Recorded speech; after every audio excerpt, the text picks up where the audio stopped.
Hello and welcome back to the morning commute.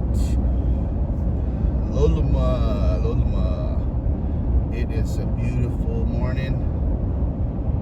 It's saying 91 degrees on the dash today, and it's just now 5:27. So come along for a ride with me as we venture into Central Phoenix. It kind of looked like it was going to rain, but we'll see. I don't know what the percentages are for moisture today, but we remain hopeful. And there was some rain up north this weekend. I believe Montgomery got some, Flagstaff, Prescott, and there was some rain here as well. But today we are going for a ride into work. It's a beautiful day. It's a little bit more traffic than normal, but that's what we do. We're worker bees headed somewhere. So I wanted to invite you guys on a trip with us up to northern Arizona to take a look at the latest property owned by the Hopi tribe. We've been wanting to go there since its opening in July 2024, but we just haven't had the opportunity or the desire to venture off our normal route to and from the Hopi Nation. But this time, we decided that we were going to make it happen. It was kind of last minute, but we were able to secure some rooms. And we want to take you guys with us as we go up and explore the area and show you the beautifully decorated hotel. And also encourage you to take a trip up yourself, do some planning on what's all in the area, and just have some fun and really get to see the Hopi hospitality. It's a beautiful sunrise. There it is, coming up. That was coming up. So I didn't get any coffee or breakfast. I just grabbed a couple bottles of water and hit the road. So yeah, right now it is still early enough in the day where I can grab me some coffee. I was kind of thinking maybe might go to Bosa's for a sandwich, or I might just stick with the local small business vendors there on Burrito Lane. I'm still up in the air with that, and we want to wish a happy birthday to our Ama.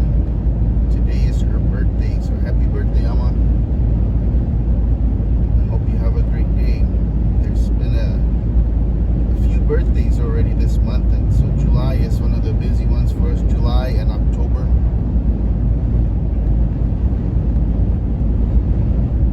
So yeah, I might grab something from one of the small businesses.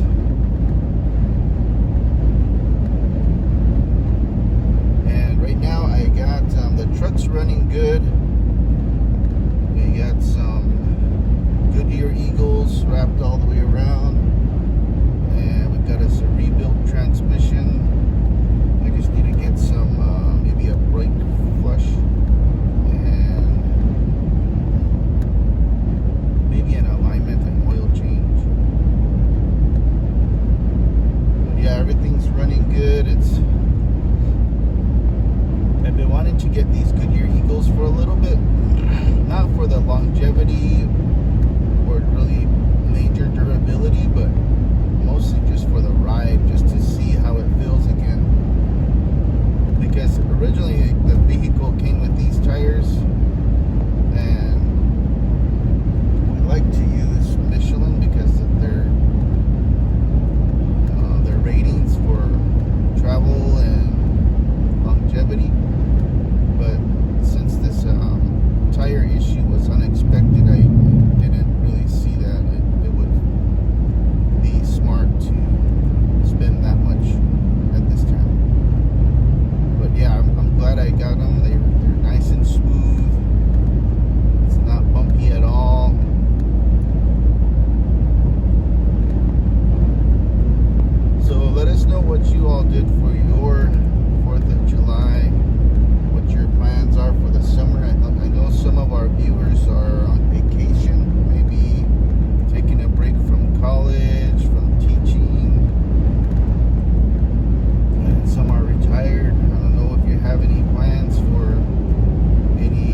up in Jerome, we saw some beautiful grapevines that were along the road that leads up to that historic hotel up on the hill, the highest hotel. And they were tiny little grapes, but it was cool to just stop and pull up and see them. So yeah, that's what's going on today. You can see some people are coming from the East Valley, merging onto the carpool with us, and our youngest will be coming home pretty soon. So excited to see what he wants for dinner. I'm gonna make a home cooked dinner for him.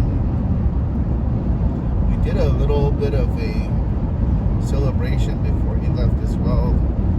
Had a barbecue and cake, but we didn't light his candles yet, so maybe tonight we'll light his candles.